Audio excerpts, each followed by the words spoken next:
Dalam situasi yang nggak menentu, bingung, apalagi krisis, biasanya senior leader jadi tempat rujukan di mana orang-orang datang ke mereka bertanya dan minta nasihat.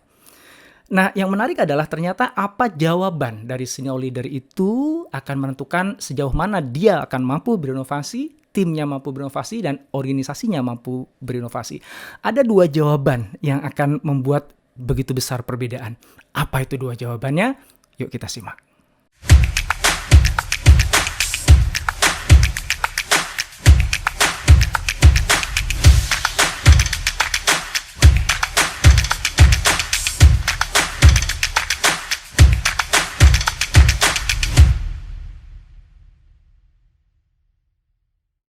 Ketika kita punya masalah atau ada keputusan yang harus kita buat dan kita nggak yakin dengan jawabannya, wajar kalau kemudian kita cari orang yang lebih senior atau senior leader untuk membantu kita memberikan nasihat, membantu kita buat keputusan itu, menemukan solusi dari masalah kita.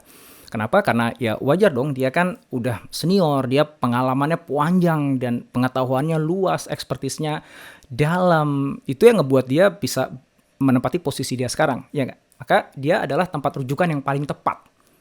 Namun, di saat yang sama kita juga harus sadari bahwa masa lalu beda dengan masa sekarang. Beda juga dengan masa depan.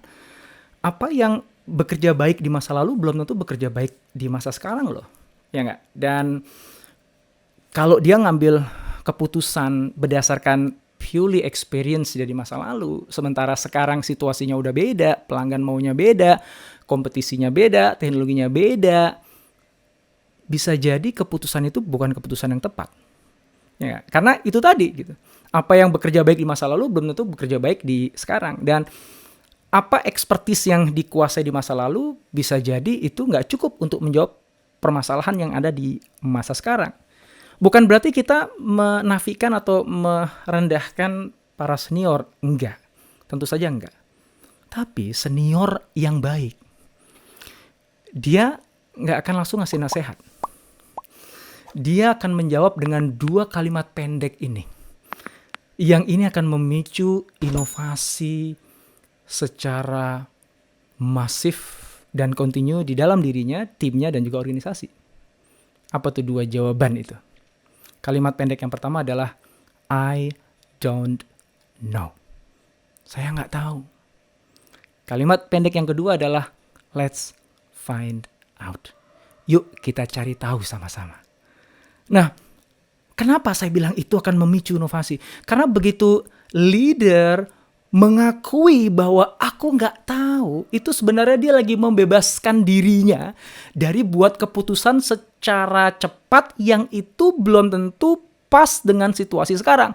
Itu membebaskan leader untuk mengesampingkan dulu apa yang dia tahu selama ini, asumsi-asumsi yang dimiliki selama ini, dan masuk ke dalam sebuah area yang mana dia bisa explore semua kemungkinan-kemungkinan, dia bisa jadi kreatif di situ tanpa harus menjadi benar sejak awal. Jadi beban berat orang yang pinter, yang jadi rujukan itu hilang. Dia merdeka, bahkan dia bisa menantang asumsi-asumsi yang dia miliki. Ya, explore semua possibility. Dan itulah awal dari inovasi. Bukan hanya dalam diri sang senior leader tadi, tapi juga dalam diri orang yang datang ke dia mengajukan pertanyaan. Kenapa? Karena kalimat yang kedua, let's find out. Artinya dia ngajakin orang itu yang bisa jadi anak buahnya dia atau mungkin yang juniornya dia untuk bersama dengan dia, yuk cari tahu jawabannya sama-sama yuk. Artinya dia memandang bahwa orang itu punya kapabilitas. Dan itu membuat orang tadi, si junior tadi kan merasa, wah dia happy, dia bangga, dia merasa dianggap layak untuk diajak diskusi. Dan ajakan itu akan memancing dia untuk ngeluarin ide, gagasan, dan gak melulu hanya bergantung pada jawaban si leadernya. Akhirnya anak buahnya pun explore semua alternatif, semua possibility. Dan akhirnya baik si senior maupun si junior, dua-duanya engage secara dinamis untuk melakukan proses inovasi. Dan kalau itu dilakukan gak sekali, 2 kali, tapi berkali-kali dengan orang berbeda, maka itu akan membangun sebuah suasana bahkan budaya inovasi di dalam timnya dia, bahkan di organisasinya dia. So itu 2 jawaban pendek yang gak malu-maluin sebenarnya. Itu justru malah menunjukkan ini leadernya bijak. Dia gak sok tahu gitu.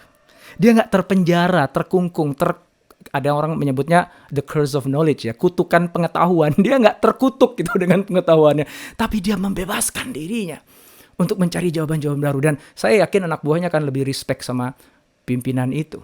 Ya, selain kerendah hatiannya si pemimpin, juga bagaimana jawaban itu memberdayakan si junior tadi yang bertanya. Sehingga mereka berdua akhirnya embark on a journey. Mereka akan masuk ke dalam sebuah perjalanan eksplorasi yang seru, yang menyenangkan, yang akhirnya dua-duanya akan bisa bertumbuh secara eksponensial.